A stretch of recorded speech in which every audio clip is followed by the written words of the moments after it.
opportunity to be back in this place, that we might worship you in spirit and in truth. Move in this place, God, as only you can. Let me preach. Amen. All right, you got it. There's a word from the Lord this morning. First of all, give this music ministry a hand.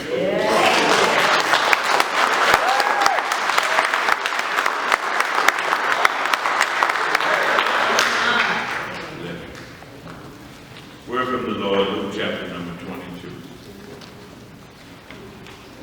Now begin to read in your hearing verse number 31.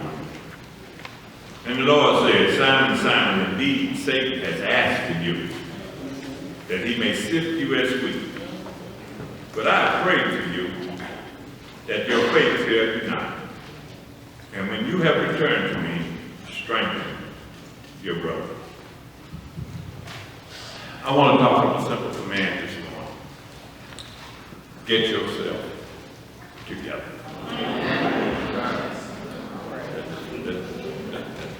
That's all I want to talk about. Get yourself together. I read an article that talked about some of the challenges of our present society. The article suggested that the culture is that of selfish individualism. Wow. So what does that say about the church? It says that while we come to church and we admonish by the preacher to touch your neighbor, we really don't care much about the neighbor we touch. We're living in a society that says, I'm getting mine and you better get yours. So much so that we no longer feel accountable or responsible for communal concerns. We've thrown aside being our brothers and sisters' keeper. I'm here to get mine, and you better do the best you can to get yours. But when God created everything, He created it so that it was interconnected. Our God is a relational God, and He does everything with an interconnectedness. And in this text, Jesus gives us some insight on our interconnectedness and our responsibility. Now I know that at a casual reading, this looks like the text where Jesus is giving Peter a heads up. That he's giving Peter a warning that the devil is coming after him. But when you put the text in context of the text, you discover that Jesus is up to something much bigger than that. In the context of the text, they are in the upper room at the Lord's table celebrating the Lord's Supper. Kind of like what we did on last week. The supper that represents communion and community and oneness. At this supper, Jesus addresses Peter. And I must admit that Peter is one of my most favorite New Testament characters. And I think it's because we are allowed to get to know Peter on a very intimate level. Peter was exposed to some of Jesus' most intimate and private moments. Peter was called to be Jesus' disciple, but he was also called to be his friend and also called to be one of Jesus' apostles. But Peter almost always had something to say. Peter is the one who in the midst of the storm said, Lord, if it be you bid me come. He's the one who on the Mount of Transfiguration said, let us build 3 tabernacles. One for you, one for Elijah, and one for Moses. He's the one who said, I will never turn my back on you, and turned around and said, I never knew the man. Peter was a multifaceted, devout disciple who loved the Lord and walked in close proximity and was up close and personal with him. But if you're not careful and just focus on how much Peter loved the Lord, you'll miss the totality of Peter's story. Because when you look at Peter up close and personal, you find that Peter had some issues. Peter had some stuff that he had to deal with. Is it all right if I shine a light on Peter this morning? Yes. I say, is it all right if I shine a light on him and show his issues? If you rub Peter the wrong way, Peter might cut you. If you cross Peter, Peter was inclined to say some things to you that are not in the 23rd Psalm or the Lord's Prayer. Peter is like a lot of people we know. He has one foot in the sanctuary and one foot in the streets. But before you start hating too hard on Peter, you need to remember that in spite of his proclivities and his tendencies to do the wrong thing, the Lord chose Peter. Out of all the people that Jesus could have chose from, that he had to choose from, he chose Peter. Peter was a liar, a cusser, and wasn't loyal all the time, and he laid his hands on folk and tried to do them bodily harm. I would have chosen somebody like Peter to be on my staff.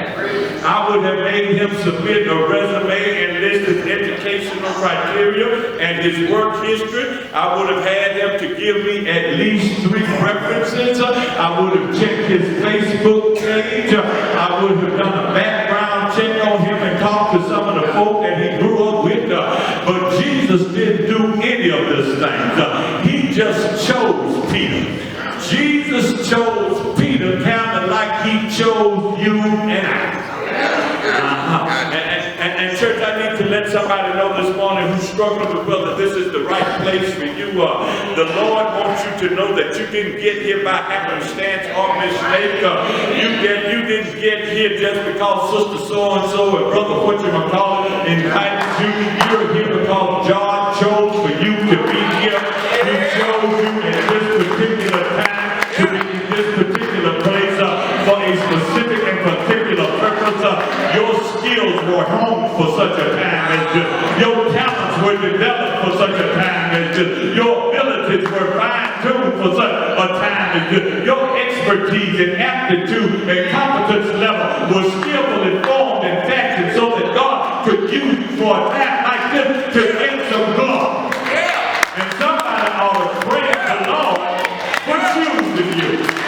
I said somebody needs to praise the Lord for choosing you because he could have chosen somebody else. There were millions of people that he could have chosen, but he didn't choose them. He chose you. And if I were you, I'd bless the Lord for being chosen.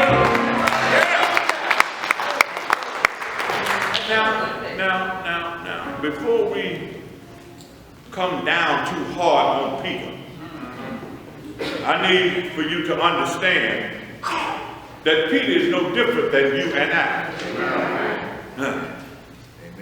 Yes, we love the Lord and want to be up close and personal with him, but we still have some Peter proclivities.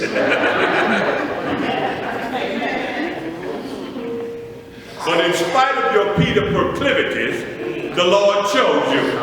Somebody ought to be shouting right there. Because in spite of your tendencies to do wrong and to do the wrong thing at the wrong time, the God of all creation chose you. I don't know about you, but I'm glad that I serve a God who chooses in spite of proclivities and tendencies. I know that he chooses in spite of bad tendencies and proclivities, and I can prove it. Y'all looking at me funny, but I can prove what I'm talking about. Noah got drunk, but God chose him. Abraham lied on his wife, but God chose him.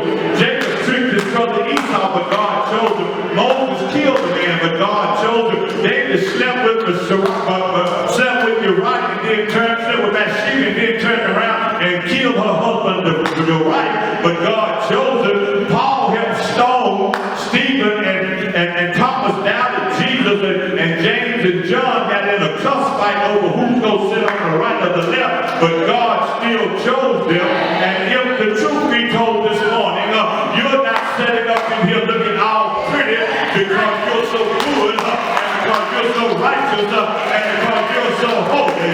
You're here because God showed you. He showed you in spite of your weaknesses.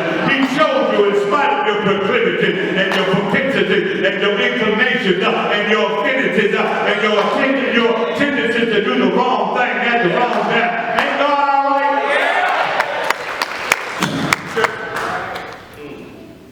Here we have this brother Peter. He's a brother who had some weaknesses, but Peter was a worshiper. Somebody say worship. Now, this is chapter 22 of Luke. In order to get a real good understanding of Peter, we need to back up to chapter 16 of Matthew. In Matthew, Jesus goes into the region of Caesarea Philippi, where he's having a board meeting with his disciples. And in that meeting, Jesus asked them a question. He said, "Who do men say that I am?" Now, they answered the question with the typical answer. They gave Jesus the some say and the they say answer. Some say Jeremiah, and they say Elijah or one of the prophets. Some of them say that you're John the Baptist come back from the dead. Jesus looked at them and said, "It's all right for folk out in the street to not know who I am. But who do you say that I am? What about the folk that I run with? Who do you say that I am?" And Jesus is asking the same question this morning, and he's asking